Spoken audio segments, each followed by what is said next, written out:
In every high school boy's story, there's always a drop-dead gorgeous girl who makes him do stupid things to try to win the girl over, right? Well, my story is pretty much along those lines, except I was competing with a dog. Yeah, you heard me. Here we go. So my name's Liam, and I'm 17. And Suzanne is the girl I was chasing. I remember the first time I laid eyes on her. It was during a football match at school, and she was one of the cheerleaders. Her bouncy blonde locks and her bright blue eyes drove me crazy, and I couldn't take my eyes off her. In other words, I was smitten. So that's when I started my pickup plan.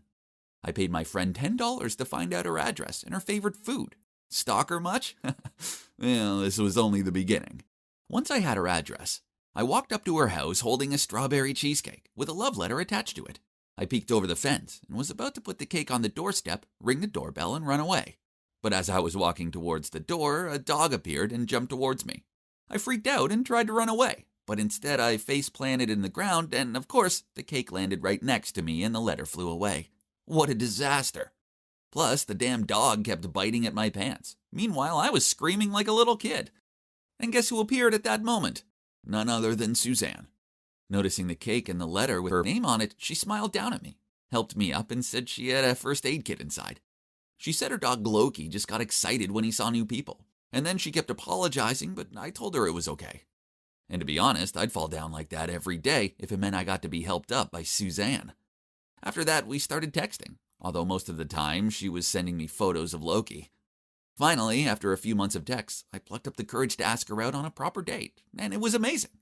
After dropping her off at her front door, I decided that was the moment to confess my feelings and ask her to be my girlfriend. I was shaking so much that I almost forgot to breathe. But luckily, she told me she liked me too.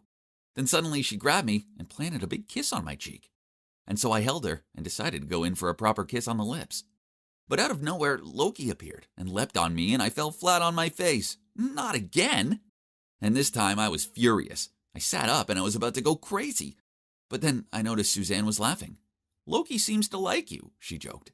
"He's driving me insane," but seeing how happy she was made my anger all gone. I was about to stand up and go in for a kiss again, but Loki kept pulling Suzanne inside. She had no choice but to follow him. So I was left there all alone. Man, what was that dog's problem? After that night, I refused to go to Suzanne's house when we met up. I even told her I thought her dog hated me, and she thought that was hilarious. She then said he was just protective, and then she shared the story of why they adopted him. So when I was 8, my best friend lived next door. His name was Andrew, and Loki was his pet. The three of us were so close, but one day Andrew's parents got divorced, and Andrew moved to Canada with his dad. So he left Loki with me. It's been 9 years since we saw each other. A thought crossed my mind. Maybe Loki hated me because he thought Suzanne was Andrew's girlfriend. No way! He was just a dog, right? And the trouble was never ending. Prom night arrived, and Suzanne was so excited. I made sure I got to her house early and waited her for a while she did her hair and stuff. I told her I'd wait outside, but she insisted I come in. I was dreading seeing Loki, but of course there he was, waiting for me by the couch with a smirk on his face. I mean, come on, since when do dogs smirk? I sat there nervously watching him, but after Suzanne had gone back upstairs, he came over to me with a photo in his mouth. It was Suzanne sitting next to a boy, and Loki was there too. Obviously, it was Andrew in the photo, and they looked so happy together. Why was Loki showing me this? I looked Loki straight in the eyes and said, "Listen up, Loki. Andrew and Suzanne aren't together. Suzanne is my girlfriend, so just leave us alone, okay?" Loki just kept staring at me, then he left. It was clear I'd lost the plot. There I was threatening a dog. After a while, Suzanne came downstairs, and we were about to leave. But I couldn't find my shoes anywhere.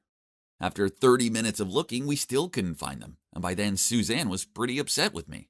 She ran upstairs and locked herself in her room. I didn't know what to do, so I got up to leave barefoot. When I got outside, I noticed Loki smirking again, but I wasn't in the mood to care about him now.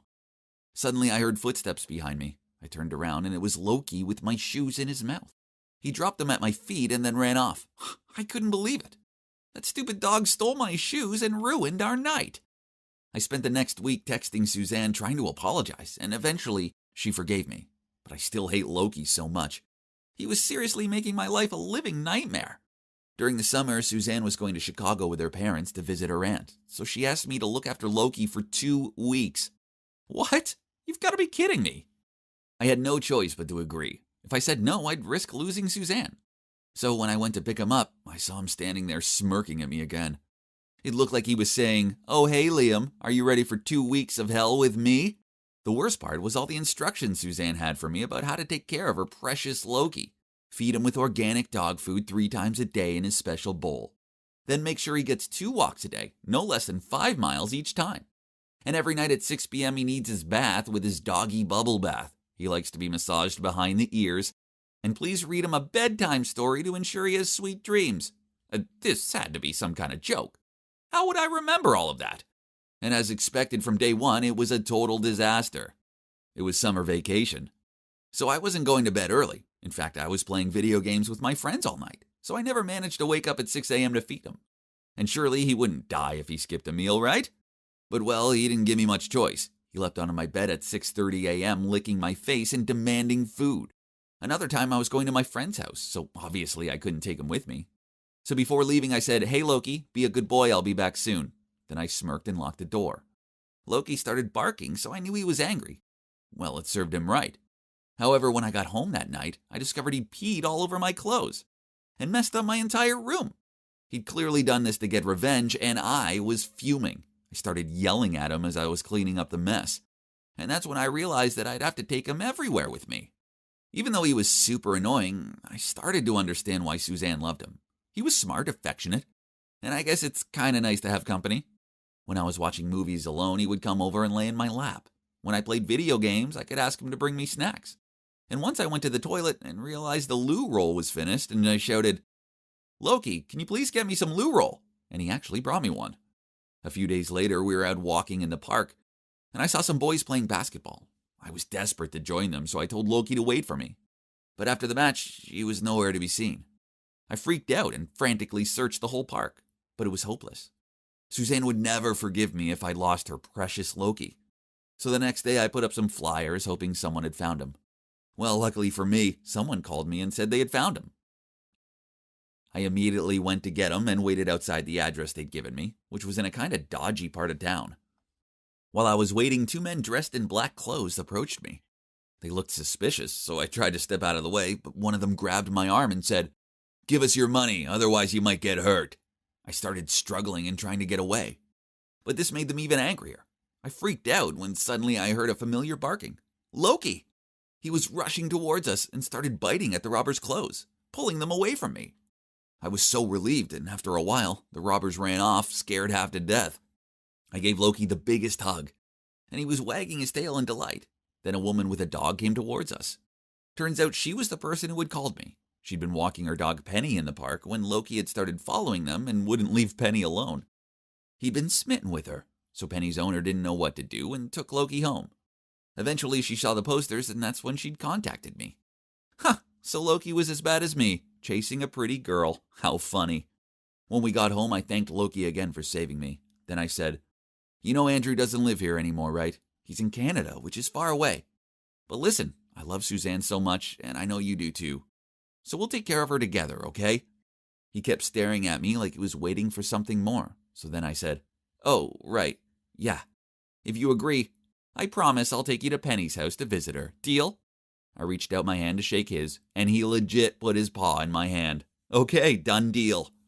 A few days later, Suzanne got back and picked up Loki. And when I told Suzanne everything that had happened, she burst out laughing. After that, our relationship got even better, and we started hanging out with Loki more. Although whenever I wanted to kiss her, I always said to Loki, "Hey bro, look away." And he never once tried to interfere again. Loki and I are on good terms now, as he's in love with Penny as I am with Suzanne. It's true what they say, boys go wild for pretty girls.